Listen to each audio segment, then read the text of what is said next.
राष्ट्रीय आय एवं योग्यता आधारित परीक्षा की तैयारी कर रहे सभी बच्चों का इस वीडियो में बहुत बहुत स्वागत है।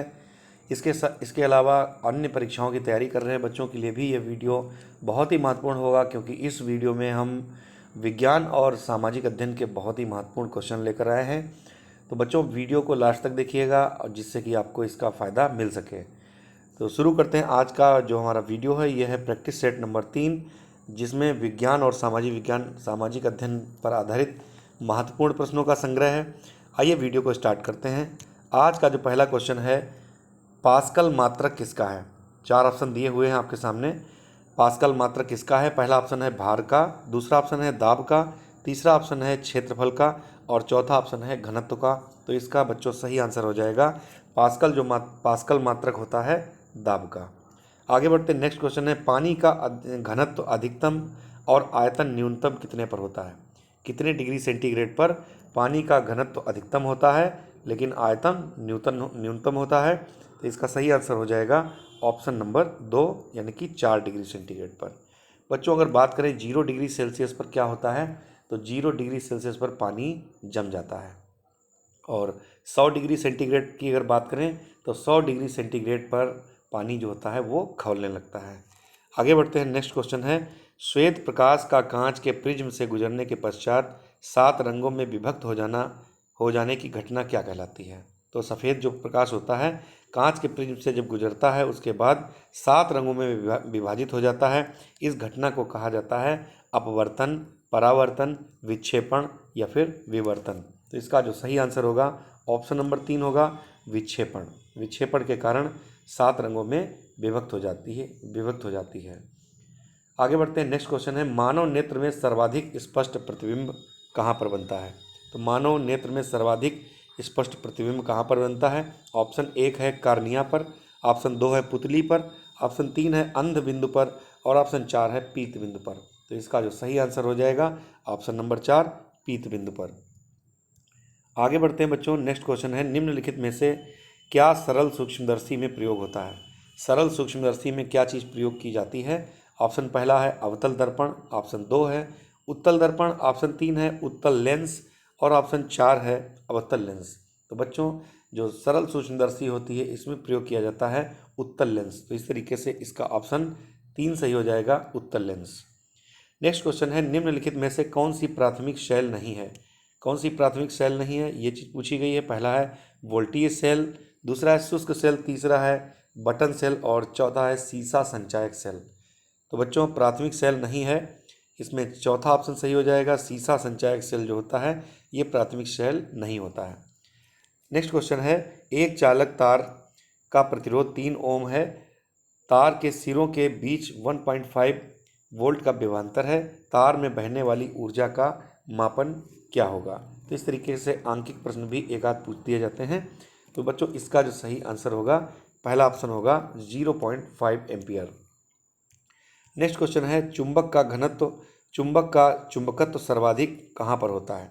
तो बच्चों, चुंबक का जो चुंबकत्व है सर्वाधिक होता है चुंबक के सिरों पर। जैसे कि कोई भी चुंबक है उसके दोनों सिरों पर उसका जो है चुंबकत्व सर्वाधिक होगा।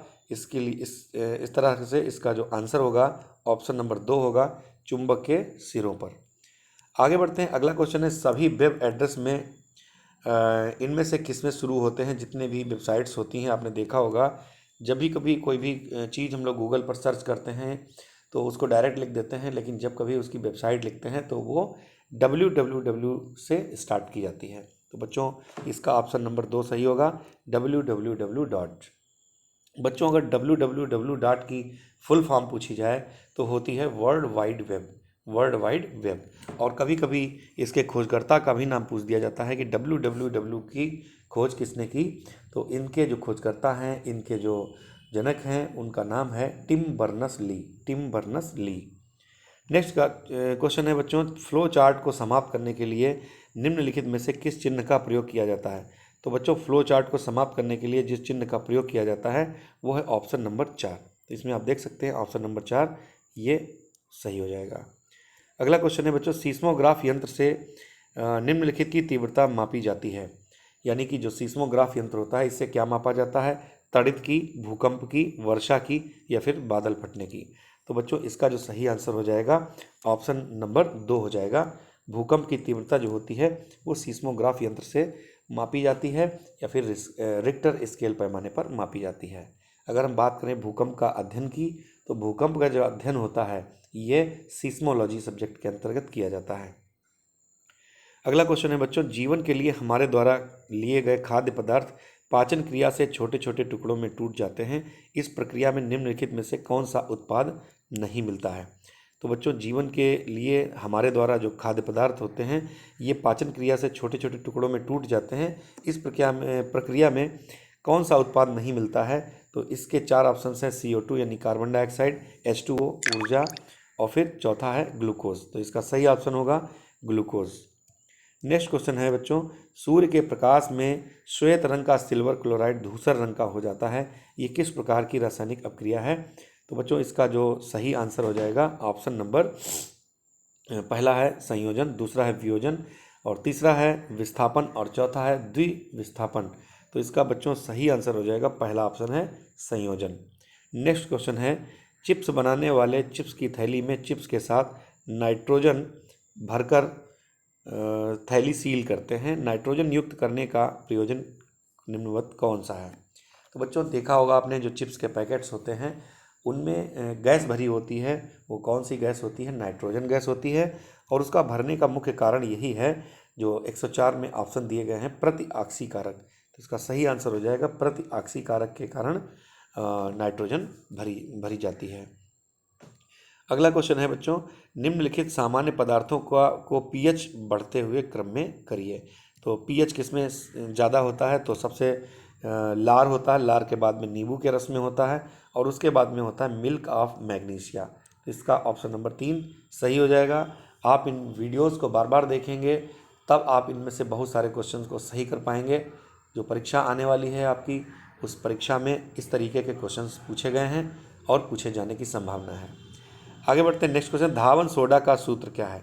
तो बच्चों धावन सोडा का जो सूत्र है वो इनमें से 4 ऑप्शन जो दिए गए हैं इनमें से सही होगा ऑप्शन नंबर 4, NaOH। ये धावन सोडा का रासायनिक सूत्र है। आगे बढ़ते हैं बच्चों। नेक्स्ट क्वेश्चन है, ग्रीन हाउस गैस कौन सी नहीं है? इनमें से ग्रीन हाउस गैस कौन सी नहीं है? पिछले वीडियो में पूछा गया था इनमें से कौन सी ग्रीन हाउस गैस है, तो उसमें आंसर था CO2 कार्बन डाइऑक्साइड जो है वो CO2 गैस है। तो इस क्वेश्चन में पूछा गया कि इनमें से कौन सी गैस जो है ग्रीन हाउस नहीं है। तो इसका जो सही आंसर होगा बच्चों वो होगा ऑप्शन नंबर 2 यानी कि H2O। और जो CH4 है इसको हम लोग मीथेन के नाम से जानते हैं, मार्स गैस के नाम से जानते हैं, ये ग्रीन हाउस गैस है। इसके अलावा CO2 है कार्बन डाइऑक्साइड, इसको भी हम लोग ग्रीन हाउस गैस के नाम से जानते हैं। आगे बढ़ते हैं बच्चों। नेक्स्ट क्वेश्चन है, निम्नलिखित में से कौन प्राकृतिक पदार्थ नहीं है? प्राकृतिक पदार्थ नहीं है पूछा गया है। सेलुलोज जो होता है ये प्राकृतिक पदार्थ होता है, रेयान भी प्राकृतिक पदार्थ है, और इसके बाद में जो कपास है ये भी नेचुरल यानी कि प्राकृतिक पदार्थ है, लेकिन स्टार्च जो है ये प्राकृतिक पदार्थ नहीं है। तो इसका ऑप्शन नंबर 2 सही हो जाएगा। आगे बढ़ते हैं बच्चों। निम्नलिखित में से किसकी उपस्थिति में लोहे में जंग लगता है? आपने देखा होगा लोहे में जंग लग जाता है, वो क्यों लग जाता है? पहला ऑप्शन है शुष्क वायु में, और दूसरा ऑप्शन है नम वायु में, और तीसरा है केवल नमी में, और चौथा है इन सभी में। तो बच्चों इसका जो सही आंसर होगा नम वायु में। जब वायु नम होती है तभी लोहे में जंग लगती है। बच्चों कभी कभी क्वेश्चन ये भी पूछ दिया जाता है कि लोहे में जंग लग जाएगा तो उसका भार बढ़ जाएगा या घट जाएगा या फिर उतना ही रहेगा। तो इसका आंसर बच्चों होता है कि लोहे का भार बढ़ जाता है। नेक्स्ट क्वेश्चन है, सबसे कम प्रदूषण करने वाला निम्नलिखित में से कौन सा ईंधन है? तो सबसे कम प्रदूषण करता है पहला ऑप्शन लकड़ी, दूसरा ऑप्शन हाइड्रोजन, तीसरा ऑप्शन मीथेन, और चौथा ऑप्शन है ब्यूटेन। तो बच्चों सबसे कम प्रदूषण उत्पन्न करने वाला जो ईंधन में से है वो है हाइड्रोजन। हाइड्रोजन में सबसे कम प्रदूषण होता है। नेक्स्ट क्वेश्चन है, यौगिक MsO4 में धातु M की संयोजकता क्या है? ये भी रिपीटेड क्वेश्चन है, पिछले वीडियोस में भी ये क्वेश्चन आया था और पिछले एग्जाम्स में भी ये प्रश्न पूछा जा चुका है। तो इसका जो सही आंसर होगा ऑप्शन नंबर 3 संयोजकता 2 है।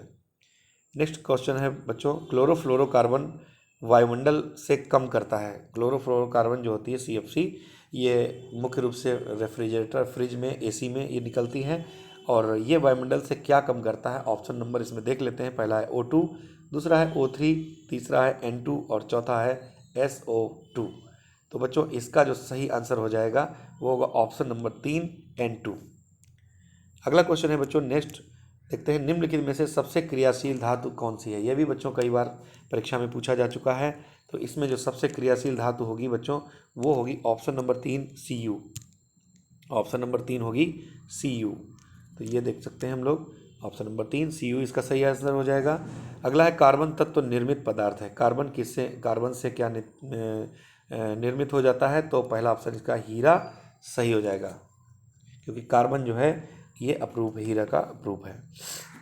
नेक्स्ट क्वेश्चन, निम्नलिखित में से किस वैज्ञानिक ने कोशिका की खोज की थी। तो बच्चों कोशिका की खोज करने वाला जो वैज्ञानिक था उसका नाम है रॉबर्ट हुक। रॉबर्ट हुक ने कोशिका की खोज की थी, जबकि रॉबर्ट ब्राउन ने बच्चों केंद्रक की खोज की थी। ये भी क्वेश्चन आप लोग याद रखिएगा, केंद्रक की खोज किसने की थी, रॉबर्ट ब्राउन ने की थी, और रॉबर्ट हुक ने की थी कोशिका की खोज। जबकि चेचक का टीका जो है वो एडवर्ड जेनर ने खोजा था। नेक्स्ट क्वेश्चन है बच्चों, पौधों में जल का अवशोषण किस अंग के द्वारा किया जाता है। पहला है तना, दूसरा है पत्ती, तीसरा है पुष्प और चौथा है जड़। तो बच्चों 116 का जो सही आंसर हो जाएगा वो होगा जड़। जड़ के द्वारा जल का अवशोषण किया जाता है। अगला क्वेश्चन है बच्चों, मनुष्य के हृदय में कितने कक्ष पाए जाते हैं। कई बार एक क्वेश्चन पूछा जा चुका है, मनुष्य का हृदय कितने कक्षों में विभाजित होता है। तो मनुष्य का जो हृदय होता है ये 4 कक्षों में विभाजित होता है, इस तरीके से। नेक्स्ट क्वेश्चन है बच्चों, तो इसका जो ऑप्शन सही हो जाएगा वो होगा ऑप्शन नंबर 3। अगला क्वेश्चन है बच्चों, श्वेत रुधिर कणिकाओं का प्रमुख कार्य क्या है। यानी जो WBC होती हैं इनका प्रमुख कार्य क्या होता है। तो इनका कार्य होता है रोगों से शरीर की रक्षा करना। तो इसका ऑप्शन 4 सही हो जाएगा, रोगों से शरीर की रक्षा करना। अगला क्वेश्चन है बच्चों, किस पौधे में वर्धी प्रजनन पत्तियों के द्वारा होता है। किस पौधे में वर्धी प्रजनन पत्तियों के द्वारा होता है। तो बच्चों इसका जो सही आंसर हो जाएगा अजूबा। आप लोग इसको याद कर लीजिएगा, इसका सही आंसर हो जाएगा अजूबा। नेक्स्ट क्वेश्चन है बच्चों, निम्नलिखित में से कौन पौधे में नर जननांग है। तो कौन सा जो है कौन पौधे में नर जननांग है, इसमें आपसे पूछा गया है। पहला है वाह्यदल, दूसरा है दल, तीसरा है पुंकेसर और चौथा है स्त्री केसर। तो नर जननांग जो है वो उसको कहते हैं पुंकेसर। तो ऑप्शन नंबर 3 सही होगा। अगला है क्वेश्चन बच्चों, निम्नलिखित में से कौन उभयचर जंतु है। बच्चों उभयचर वो होता है जो जल में भी रह सकता है और थल में भी रह सकता है। तो इसका जो सही आंसर होगा ऑप्शन नंबर 1 मेढक, ये सही हो जाएगा। अगला क्वेश्चन है बच्चों, निम्नलिखित में से कौन पौधा कीटभक्षी है। कीटभक्षी पौधा इसमें से कौन सा है। तो सभी लोग जानते हैं ये, इसका सही आंसर है ड्रोसेरा। अगला क्वेश्चन है बच्चों, लार में कौन सा एंजाइम पाया जाता है। तो लार में पाया जाने वाला जो एंजाइम है उसका नाम होता है टाइलिन। ऑप्शन नंबर 4 सही होगा। नेक्स्ट क्वेश्चन है, प्रकाश संश्लेषण में कौन सी गैस निकलती है। क्वेश्चन बहुत ही इंपॉर्टेंट है, कौन सी गैस निकलती है। तो ऑक्सीजन गैस इसमें निकलती है। अगला क्वेश्चन है इंपॉर्टेंट है, निम्नलिखित में से कौन एक कोशिकीय जीव है। तो बच्चों एक कोशिकीय जीवों के बारे में हमने आपको बताया था कि जो अमीबा, पैरामीशियम और फिर यूग्लिना, ये तीनों एक कोशिकीय जीव होते हैं। तो इनमें जो सही आंसर होगा वो होगा अमीबा। तो इस तरीके से बच्चों 35 क्वेश्चंस हमने विज्ञान के कवर कर लिए हैं। इसके बाद आते हैं सामाजिक अध्ययन, इसमें भी 35 क्वेश्चंस हैं। आइए देखते हैं। पहला क्वेश्चन है, गौतम बुद्ध का जन्म कहाँ हुआ था। बच्चों गौतम बुद्ध से संबंधित सारे क्वेश्चन आप लोग अच्छे से तैयार कर लीजिए, परीक्षा में बिल्कुल आएंगे। गौतम बुद्ध का जन्म कहाँ हुआ था। तो लुम्बिनी में हुआ था। कहाँ हुआ था, लुम्बिनी नेपाल में हुआ था। और गौतम बुद्ध से संबंधित जितने भी तथ्य आते हैं वे सभी आप लोग एक बार एक कॉपी पर नोट करके उसको देख लीजिएगा। अगला क्वेश्चन है, सम्राट अशोक के पिता कौन थे। सम्राट अशोक के पिता का नाम था बिंदुसार। ये भी क्वेश्चन इंपॉर्टेंट है, अशोक के पिता का नाम था बिंदुसार। अगला क्वेश्चन है, हर्षवर्धन के शासनकाल में अधोलिखित में से भारत कौन आया था। तो हर्षवर्धन का जब शासनकाल था तो उस समय भारत कौन आया था। तो हर्षवर्धन के समय आने वाला जो यात्री था उसका नाम था ह्वेनसांग। तो आप लोग याद रखिएगा, ऑप्शन नंबर 2 इसका सही होगा। जबकि चंद्रगुप्त विक्रमादित्य के समय में आया था फाइहान। ये भी आप लोग याद रखिएगा, चंद्रगुप्त विक्रमादित्य के शासनकाल में ये आया था। आगे बढ़ते हैं। नेक्स्ट क्वेश्चन है, मध्यकालीन भारत की प्रथम महिला शासिका कौन थी। बहुत ही इंपॉर्टेंट क्वेश्चन है। मध्यकालीन भारत में यानी कि गुलाम वंश में जो महिला शासिका रही है उसका नाम है रजिया सुल्ताना। ऑप्शन याद रखिएगा 4 नंबर, ये रजिया सुल्तान जो है ये प्रथम महिला शासिका थी। आगे बढ़ते हैं। झांसी की रानी के बारे में अगर कहा जाए तो झांसी की रानी जो थी उनका नाम क्या था? सभी लोग जानते होंगे झांसी की रानी के बारे में। आगे बढ़ते हैं। नेक्स्ट क्वेश्चन है, पानीपत का पहला युद्ध कब लड़ा गया? पानीपत का पहला युद्ध लड़ा गया था 1526 ईस्वी में। आप लोग इसको याद कर लीजिए। पानीपत का पहला युद्ध 1526 में लड़ा गया था बाबर और इब्राहिम लोदी के बीच। यही वो युद्ध था जिसके बाद में बाबर ने मुगल वंश की स्थापना कर दी थी। तो बच्चों, पानीपत की अगर हम बात करें तो पानीपत ये हरियाणा राज्य में पड़ता है। आगे बढ़ते हैं। दीन ए इलाही की स्थापना किसके द्वारा की गई थी? यानी कि कौन सा मुगल शासक था जिसने दीन ए इलाही धर्म की स्थापना की थी? तो इसका सही आंसर हो जाएगा अकबर। अकबर ने दीन ए इलाही धर्म की स्थापना की थी। आगे बढ़ते हैं। सिख धर्म की स्थापना किसने की थी? तो बच्चों, सिख धर्म की जो संस्थापक थे गुरु नानक देव थे, और गुरु नानक का जन्म तलवंडी में हुआ था। सभी लोग बच्चे जानते हैं, सिख धर्म के संस्थापक गुरु नानक देव जी थे। आगे बढ़ते। अधोलिखित में सबसे महंतम पेशवा कौन था? इंपॉर्टेंट क्वेश्चन है। सबसे महंतम पेशवा कौन है? तो उसका ऑप्शन सही हो जाएगा बाजीराव प्रथम। ऑप्शन नंबर 2 सही है। बाजीराव प्रथम ये सबसे महंतम पेशवा रहे। अगला क्वेश्चन है, प्लासी के युद्ध में कौन पराजित हुआ? तो बच्चों, क्वेश्चन बहुत ही इंपॉर्टेंट है। पहली बात तो ये कि प्लासी का युद्ध सभी को मालूम होना चाहिए कि प्लासी का युद्ध कब हुआ था। तो बच्चों, प्लासी का जो युद्ध हुआ था ये 1757 ईस्वी में हुआ था। प्लासी का युद्ध 1757 ईस्वी में हुआ था, और इसमें जो पराजित हुआ था सिराजुद्दौला पराजित हुआ था। तो इसका ऑप्शन नंबर 4 सही हो जाएगा। बच्चों, ये भी पूछा जा सकता है कि प्लासी कहाँ है? तो प्लासी बंगाल में स्थित है। अगला क्वेश्चन है, रामकृष्ण मिशन की स्थापना किसने की? तो रामकृष्ण मिशन के संस्थापक थे, उनका नाम था स्वामी विवेकानंद। स्वामी विवेकानंद। स्वामी दयानंद सरस्वती की बात की जाए तो स्वामी दयानंद सरस्वती ने आर्य समाज की स्थापना की थी, और राजा राम मोहन राय की अगर बात करें तो इन्होंने ब्रह्म समाज की स्थापना की थी। नेक्स्ट क्वेश्चन है, ब्रिटिश भारत की राजधानी दिल्ली से पहले कहाँ थी? तो बच्चों, दिल्ली से पहले राजधानी अपनी कोलकाता हुआ करती थी, और 1911 में जब जॉर्ज पंचम महोदय भारत में आए थे तो उन्होंने 1911 में ही इस राजधानी को चेंज कर दिया था। तो कलकत्ता से राजधानी दिल्ली में परिवर्तित कर दी गई थी। आगे बढ़ते। नेक्स्ट क्वेश्चन है, गांधी जी को सर्वप्रथम राष्ट्रपिता किसने कहा था? बच्चों, क्वेश्चन बहुत ही इंपॉर्टेंट है। Option number 1 Bhagat Singh, option number 2 Nehru, option number 3 Sardar Patel, और ऑप्शन नंबर 4 है सुभाष चंद्र बोस। तो बच्चों, गांधी जी को राष्ट्रपिता सबसे पहले कहा था सुभाष चंद्र बोस ने। तो इस तरीके से ऑप्शन नंबर 4 सही हो जाएगा। नेक्स्ट क्वेश्चन है बच्चों, स्वतंत्र भारत के प्रथम विधि मंत्री कौन थे? स्वतंत्र भारत के जो प्रथम विधि मंत्री यानी प्रथम कानून मंत्री जो थे उनका नाम था डॉक्टर भीमराव अंबेडकर। तो इसका पहला ऑप्शन सही होगा। अगला क्वेश्चन है बच्चों, सौरमंडल में कितने ग्रह हैं? तो बहुत ही इंपॉर्टेंट क्वेश्चन है। सौरमंडल में कितने ग्रह हैं? तो कुल ग्रहों की संख्या होती है 8। तो इस तरीके से ऑप्शन नंबर 3 सही हो जाएगा। अगर ग्रहों का क्रम पूछा जाए तो बुध, शुक्र, पृथ्वी, मंगल, बृहस्पति, शनि, अरुण, वरुण, ये 8 ग्रह हैं। और बच्चों, सौर मंडल की अगर बात की जाए तो सबसे बड़ा ग्रह बृहस्पति है, और सौर मंडल में जो पृथ्वी है ये अपना जो अनोखा ग्रह के नाम से जाना जाता है। तो जो 9वां ग्रह समाप्त किया गया था वो उसका नाम था यम यानी कि प्लूटो। आगे बढ़ते हैं बच्चों। नेक्स्ट क्वेश्चन है, निम्नलिखित में से कौन वी आकार की घाटी से उत्पत्ति के लिए उत्तरदायी है? बच्चों, वी आकार की घाटी कौन बनाता है? तो ये बच्चों इसका आंसर हो जाएगा नदी। ऑप्शन नंबर 4 सही है। नेक्स्ट क्वेश्चन है, भारत में निम्नलिखित नदियों में से कौन दक्षिण की गंगा के नाम से जाना जाता है? इंपॉर्टेंट क्वेश्चन है। दक्षिण की गंगा के नाम से कौन सी नदी जानी जाती है?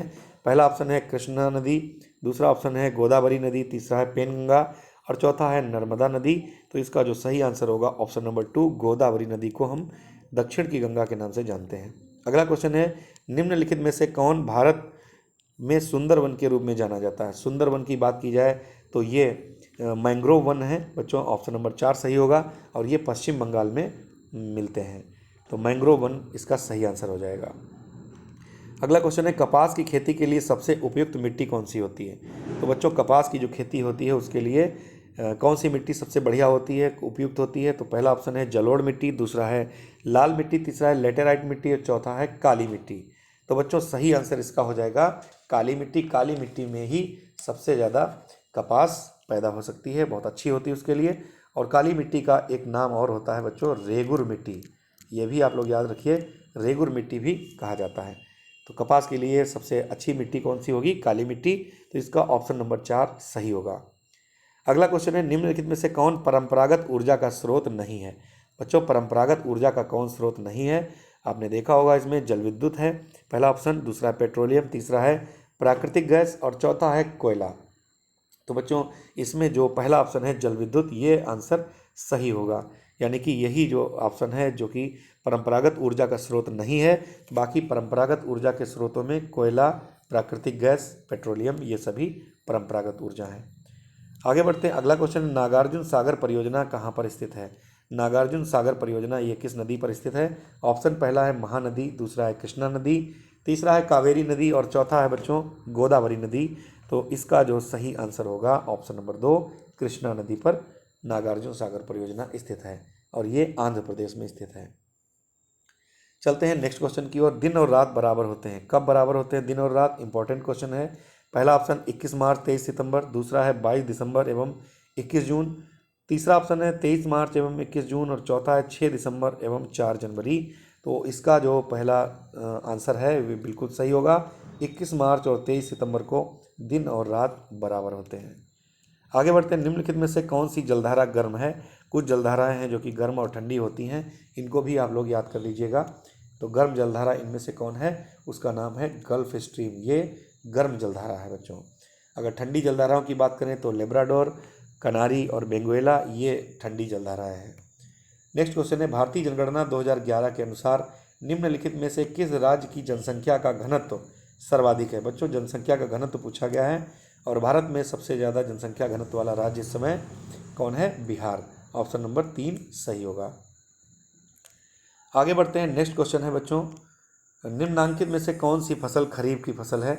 तो हमने आपको बताया था कि खरीफ, रबी और जायद तीन फसलें तीन प्रकार की होती हैं। इनमें से जो पहला ऑप्शन है सरसों, ये आपकी रबी की फसल है, दूसरा ऑप्शन है गेहूँ, ये भी रबी की फसल है, तीसरा ऑप्शन है मटर, ये भी रबी की फसल है और चौथा ऑप्शन है धान, ये रबी की फसल नहीं है बल्कि ये खरीफ की फसल है, इसलिए इसका ऑप्शन नंबर 4 सही होगा। अगला क्वेश्चन है, निम्नलिखित में से दक्षिण अमेरिका और अफ्रीका महाद्वीपों के मध्य स्थित महासागर कौन सा है। तो दक्षिण अमेरिका और अफ्रीका महाद्वीप के बीच में एक सागर है, उसका महासागर है, उसका नाम क्या है। पहला ऑप्शन है दक्षिणी अटलांटिक महासागर, दूसरा है आर्कटिक महासागर, तीसरा है प्रशांत महासागर और चौथा है हिंद महासागर। तो बच्चों इसका जो सही आंसर होगा ऑप्शन नंबर 1 दक्षिणी अटलांटिक महासागर। अगला क्वेश्चन है, बहुत ही सरल क्वेश्चन है, भारत का राष्ट्रीय पुष्प कौन सा है। तो भारत का राष्ट्रीय पुष्प कौन सा है, सभी लोग जानते हैं, कमल। आगे बढ़ते हैं बच्चों, भारत के राष्ट्रपति कौन है। इसमें जो 4 ऑप्शन हैं ये पुराने क्वेश्चंस हैं, तो इसमें चेंज हो चुका है, तो इसमें हम लोग सही कर लेंगे। इनका सही नाम होगा द्रौपदी मुर्मू, द्रौपदी मुर्मू, ये इनका सही आंसर होगा। भारत के वर्तमान राष्ट्रपति की बात की जाए तो द्रौपदी मुर्मू जी हैं और उपराष्ट्रपति की बात की जाए तो जगदीप धनखड़ महोदय ये उपराष्ट्रपति हैं। अगला क्वेश्चन है, इंपॉर्टेंट है, भारतीय संविधान में कितनी अनुसूचियां हैं। बच्चों जो भारतीय संविधान में पहले 8 अनुसूचियां हुआ करती थीं, लेकिन उसके बाद में उनमें अनुसूचियों की संख्या में वृद्धि की गई और कुल अनुसूचियां इस समय हैं 12 अनुसूचियां जो हैं भारतीय संविधान में हैं। आगे बढ़ते हैं, नेक्स्ट क्वेश्चन है, निम्नलिखित में से कौन सी भाषा 8वीं अनुसूची में नहीं है। तो 8वीं अनुसूची में कौन सी भाषा नहीं है। ऑप्शन नंबर 1 गुजराती, दूसरा है संथाली, तीसरा है भोजपुरी और चौथा है डोगरी। तो इसका जो सही आंसर होगा ऑप्शन नंबर 3, ये 8वीं अनुसूची में नहीं है। बच्चों 8वीं अनुसूची में कुल मिलाकर के देखा जाए तो 22 भाषाओं का उल्लेख किया गया है। अगला क्वेश्चन है, भारतीय संविधान कब लागू हुआ। बच्चों भारतीय संविधान सभी बच्चे जानते हैं, भारतीय संविधान 26 जनवरी 1950 को लागू हुआ था। लेकिन कभी अगर पूछा जाए कि भारतीय संविधान दिवस कब मनाया जाता है तो आंसर होगा 26 नवंबर, क्योंकि 26 नवंबर 1949 को भारत का संविधान आंशिक रूप से लागू हो गया था। नेक्स्ट क्वेश्चन है, भारतीय संविधान बनने में कितना समय लगा। सब बच्चे जानते हैं, ये बहुत ही सरल क्वेश्चन है, 2 वर्ष 11 माह 18 दिन में भारतीय संविधान बन करके तैयार हो गया था। तो पहला ऑप्शन इसका सही है, 2 वर्ष 11 माह 18 दिन। अगला क्वेश्चन है बच्चों, भारतीय संविधान का कौन सा अनुच्छेद अस्पृश्यता के आचरण को प्रतिबंधित करता है। यानी अस्पृश्यता से संबंधित कौन सा अनुच्छेद इसमें से है। अनुच्छेद 14, अनुच्छेद 21, अनुच्छेद 17 और अनुच्छेद 19। बच्चों अनुच्छेद 17 के अंतर्गत अस्पृश्यता का अंत की बात भारतीय संविधान में की गई है और इस तरीके से ऑप्शन नंबर 3 इसका सही होगा। और ऑप्शन नंबर 14 की अगर बात करें तो विधि के समक्ष समानता इसमें बात की गई है। अनुच्छेद 21 ये शिक्षा का मौलिक अधिकार है। अनुच्छेद 21 का शिक्षा का को मूल अधिकार के रूप में माना गया है। अगला क्वेश्चन है, भारत में पहली पंचवर्षीय योजना कब प्रारंभ हुई? तो भारत में पहली पंचवर्षीय योजना बच्चों प्रारंभ हुई थी 1951 में। तो इसका आंसर 4 सही हो जाएगा। आगे बढ़ते हैं। नेक्स्ट क्वेश्चन है, रिजर्व बैंक ऑफ इंडिया का मुख्यालय कहाँ है? बच्चों, रिजर्व बैंक ऑफ इंडिया, इसको केंद्रीय बैंक भी कहा जाता है, इसको बैंकों का बैंक भी कहा जाता है, और ये इसको आरबीआई भी कहा जाता है। आरबीआई यानी कि रिजर्व बैंक ऑफ इंडिया, इसकी स्थापना 1 अप्रैल 1935 को की गई थी और इसका मुख्यालय मुंबई में स्थित है। तो इस तरीके से इसका जो ऑप्शन है, ऑप्शन 2 सही होगा। चलते हैं, आज का जो लास्ट क्वेश्चन हमारा है, सुरेश तेंदुलकर समिति किससे संबंधित है? तो सुरेश तेंदुलकर समिति संबंधित है गरीबी से। तो इसका ऑप्शन नंबर 1 सही हो जाएगा। तो बच्चों, इस तरीके से विज्ञान के 35 क्वेश्चन और सामाजिक अध्ययन के 35 क्वेश्चन हमने कवर किए हैं। जल्द ही हम आपके लिए नया वीडियो लेकर के आएंगे, प्रैक्टिस सेशन। आप जारी रखिए अपनी तैयारी को और पूरी तरह से इन वीडियोज़ को बार बार देखिए ताकि आपके क्वेश्चंस गलत ना हो। तो बच्चों, पिछले वीडियो में 2 क्वेश्चंस जो गलत हुए थे उनका हमने क्लियरेंस कमेंट बॉक्स में दे दिया था, तो उसको आप लोग पिछले वीडियो में देख सकते हैं। और जल्द ही हम आपके लिए वीडियो लेकर के आएंगे। तब तक के लिए तैयारी करते रहिए। All the best. Thank you.